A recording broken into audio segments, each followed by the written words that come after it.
Hello, नमस्कार प्रिय साथियों। स्वागत है आपका अपने YouTube channel Udaipur learning classes पर। साथियों, जो भी विद्यार्थी पशु परिचय एग्ज़ाम 2024 की तैयारी कर रहे हैं, उनके लिए प्रश्न बहुत ही महत्वपूर्ण रहने वाले हैं। और देखिए साथियों, इस क्लास में जो हम महत्वपूर्ण प्रश्न देख रहे हैं, ये आपके पार्ट बी से संबंधित हैं। और पशु परिचय एग्ज़ाम के अंदर पार्ट बी से संबंधित आपके 45 प्रश्न पूछे जाते हैं। ठीक है? तो अगर आपने इन प्रश्नों को एंड तक वॉच किया है, तो आपको ये प्रश्न एग्ज़ाम की दृष्टि से बहुत ही महत्वपूर्ण रहेंगे। और इनमें से बहुत से प्रश्न आपको एग्ज़ाम के अंदर देखने को मिल जाएंगे। ठीक है? तो सभी प्रश्नों को एंड तक वॉच करना है। और इन सभी प्रश्नों में से आपके कितने प्रश्न सही होते हैं, कमेंट करके ज़रूर बताइएगा। ठीक है? चलिए, तो देखिए, बहुत ही महत्वपूर्ण प्रश्न है। ठीक है? तो आज का जो अपना महत्वपूर्ण प्रश्न है, ठीक है, क्वेश्चन नंबर 1 इस प्रकार है,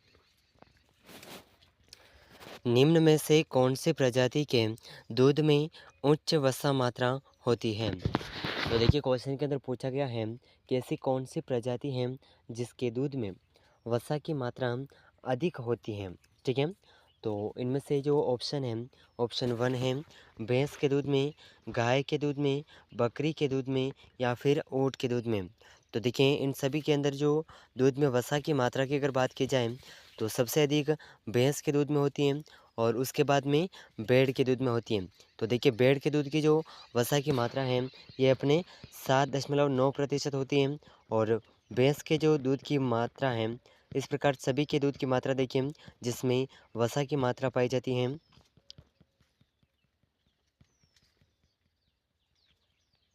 हाँ, तो देखिए, ये सभी आपके इन सभी प्रजातियों के जो दूध हैं, इनके दूध में जो वसा की मात्रा है, इस प्रकार है।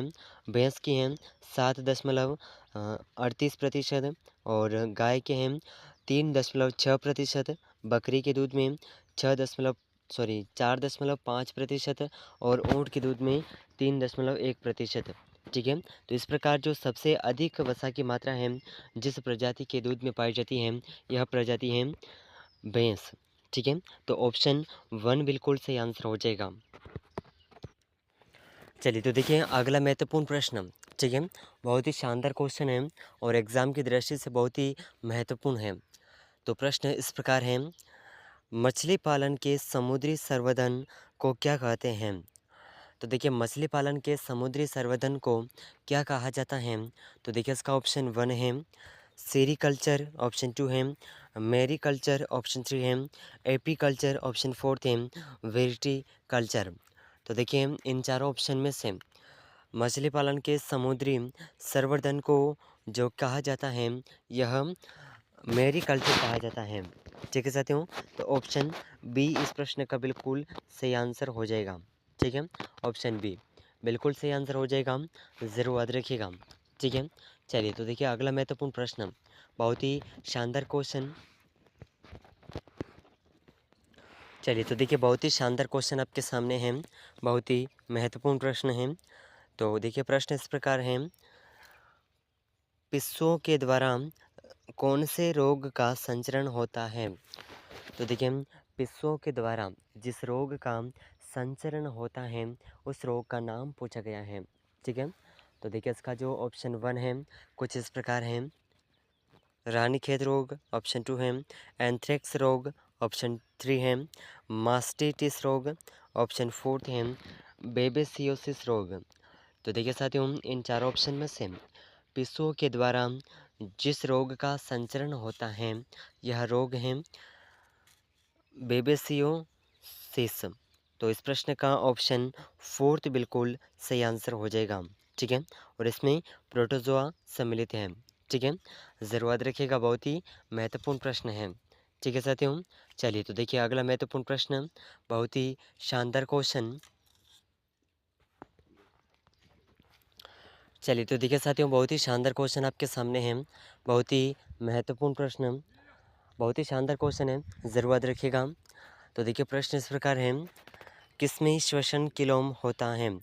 तो देखिए, किसमें श्वसन से किलोम से होता है? तो देखिए, जिसका जो श्वसन है किलोम से होता है, तो ये ऑप्शन है इसके, ऑप्शन 1 कॉकरेज का, मछली का, मेंढक और केचुए का। तो देखिए, इन चार ऑप्शन में से जिसमें श्वसन किलोम से होता है, किलोम से, तो ये है मछली। ठीक है? तो ऑप्शन बी बिल्कुल सही आंसर हो जाएगा। और मेंढक का त्वचा से होता है। ठीक है, ज़रूर रखिएगा, बहुत ही इंपॉर्टेंट क्वेश्चन है और एग्ज़ाम की दृष्टि से बहुत ही महत्वपूर्ण प्रश्न है। ठीक है साथियों, चलिए तो देखिए अगला महत्वपूर्ण प्रश्न, बहुत ही शानदार क्वेश्चन।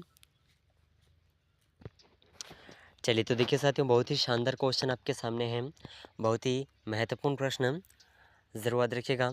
ठीक है, चलिए तो देखिए प्रश्न इस प्रकार है, घोड़े एवं खरगोश में क्षुद्रांत एवं बृहदांत्र के बीच में एक थैलीनुमा बड़ी संरचना होती है जिसे कहा जाता है। तो देखिए घोड़े और खरगोश के अंदर जो क्षुद्रांत और बृहदांत्र के बीच में जो थैलीनुमा बड़ी संरचना होती है उसे क्या कहा जाता है।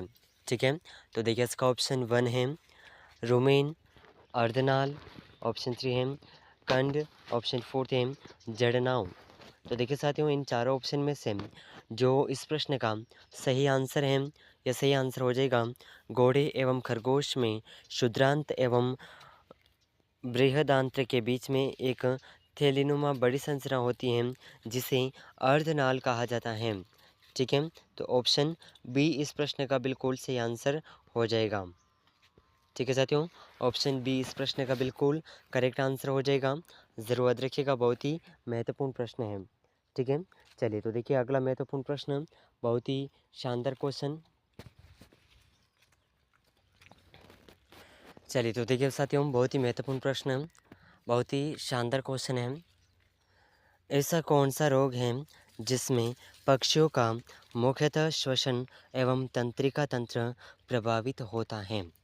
तो देखिए साथियों, ऐसा कौन सा रोग है जिसमें पक्षियों का मुख्यतः श्वसन एवं तंत्रिका तंत्र प्रभावित होता है, तो उस रोग के बारे में पूछा गया है। तो देखिए इसका ऑप्शन 1 है फाउस फॉक्स, ऑप्शन 2 है न्यू कैंसल रोग, ऑप्शन 3 है कोक्सीन डियोसिस रोग, ऑप्शन 4 है हाइपोकैल्सीमिया।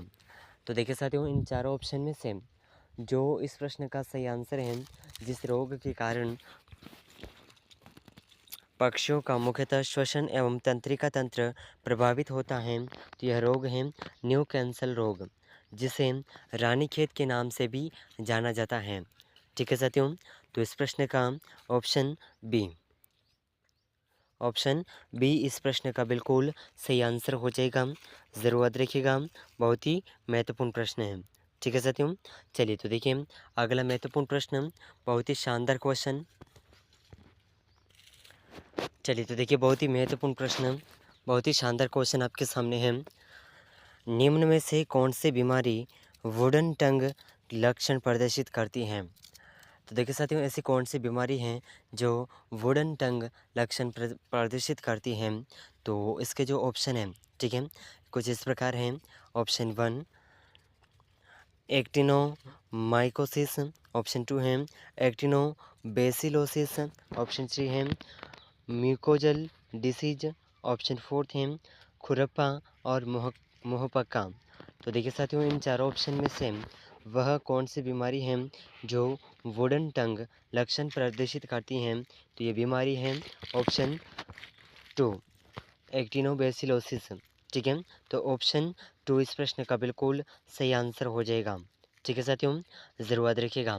और देखिए इस चैनल पर हम जल्दी एक लाइव सेशन करेंगे जिसमें हम उन महत्वपूर्ण प्रश्नों को देखेंगे जो पिछले एग्ज़ाम के अंदर पूछे गए थे। उनके माध्यम से आप ये देख पाएंगे कि एग्ज़ाम के अंदर किस तरह के क्वेश्चंस पूछे जाते हैं।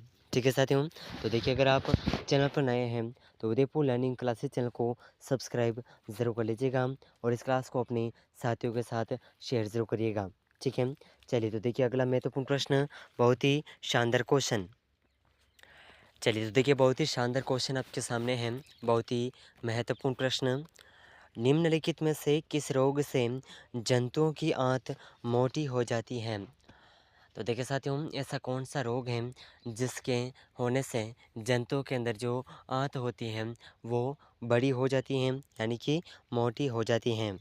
तो देखिए इसके ऑप्शन हैं। ऑप्शन 1 लिस्टीरियोसिस रोग, ऑप्शन 2 है लेसियन रोग, ऑप्शन 3 है मास्टिटिस रोग, ऑप्शन 4 है जॉन रोग। तो देखिए साथियों, इन चारों ऑप्शन में से ये जो रोग हैं जिसके माध्यम से जंतु की आंत मोटी हो जाती है, तो इस रोग का नाम है जॉन रोग। ठीक है, तो ऑप्शन डी इस प्रश्न का बिल्कुल सही आंसर हो जाएगा। ठीक है साथियों, ज़रूर याद रखिएगा, बहुत ही महत्वपूर्ण प्रश्न है। तो देखिए, इस क्लास के अंदर हमने कुछ महत्वपूर्ण प्रश्नों को कवर किया है और इन सभी प्रश्नों में से आपके कितने क्वेश्चन सही हुए हैं कमेंट करके ज़रूर बताइएगा। और अगर आप उदयपुर लर्निंग क्लासेस चैनल पर नए हैं तो चैनल को सब्सक्राइब ज़रूर कर लीजिएगा। मिलते हैं अगले महत्वपूर्ण प्रश्नों के साथ में, तब तक के लिए जय हिंद, जय भारत।